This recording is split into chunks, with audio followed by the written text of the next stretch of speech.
How does a decade away make the quiet rules of a home feel suddenly jarring?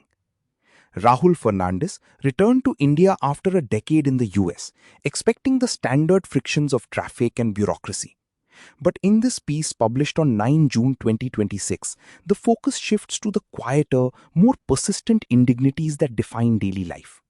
It moves past the usual complaints of reverse culture shock to look at the chipped cups and service lifts that sustain a rigid social hierarchy. The observation here isn't just about the system itself, but the discomfort of seeing how easily a person can slip back into accepting the unacceptable. Written by Rahul Fernandes in Scroll.in, narrated for Arva. Every time you return from a vacation, things feel slightly different. The roads are annoyingly crowded, your bathroom is smaller, and the people in your city are impatient. In a few days, you slip into a routine. Those things blur. But if you spend a few years away from home, a lot that seemed mostly normal begins to feel jarring.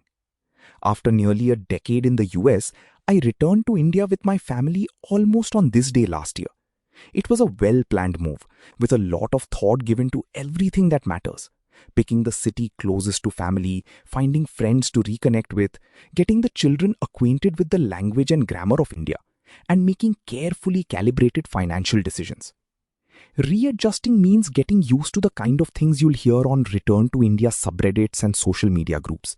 The discourse, generally intelligent, focuses on the predictable upsides and downsides, with shocking levels of consensus.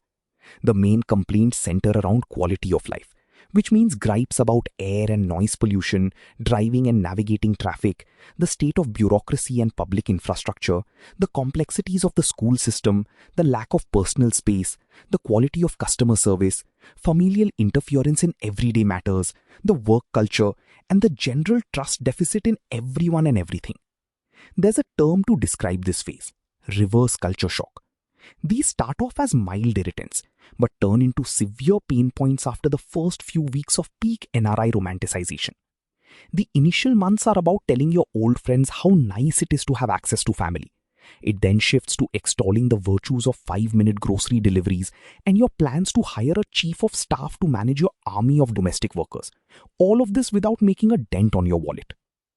Over the last year, I found a lot of my own thoughts neatly align with what the prodigals discuss. But there's one aspect that I felt least prepared for both individually and as a parent: the Indian caste system. If you grow up in India, casteism is omnipresent, but only if you choose to look closely. My observations are not unique, they're just mundane things that feel painful after returning, and harder to explain to my children.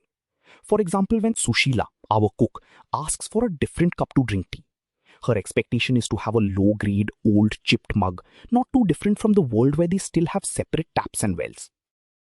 Or every domestic worker who visits finds it appropriate to sit on the floor. To them, the couch feels intimidating, imposing, and too equal. It's not surprising, because some of them have told us the air conditioning is always turned off in the room they're working in.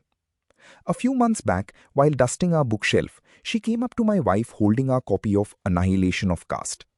"Didi, ye hamare bhagwan hain," she said, pointing to the picture of B.R. Ambedkar.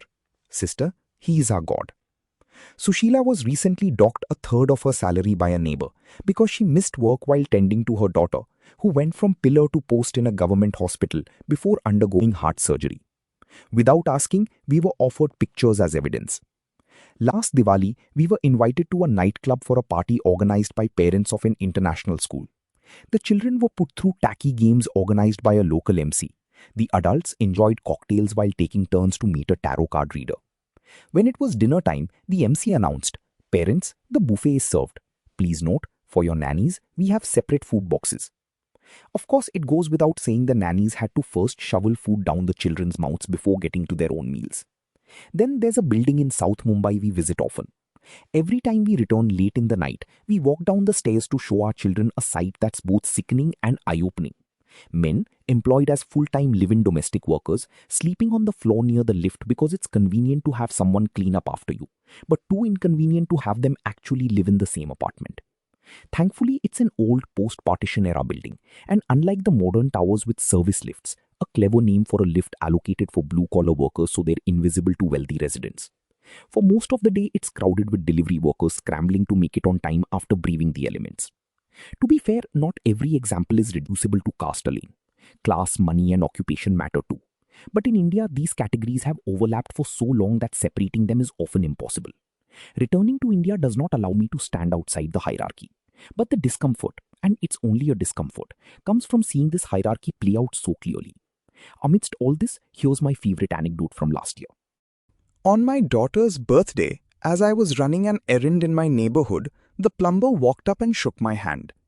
Over the previous few months, every time he stopped by our home to fix a broken tap or check the drain pipes, he did not come anywhere close to a handshake.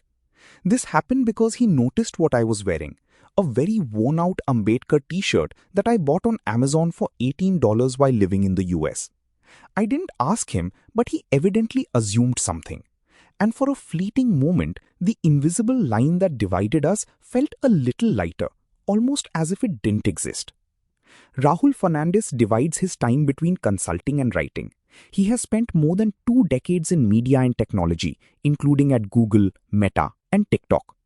Also read how separate lifts in Mumbai high-rises sustain caste prejudice in the city.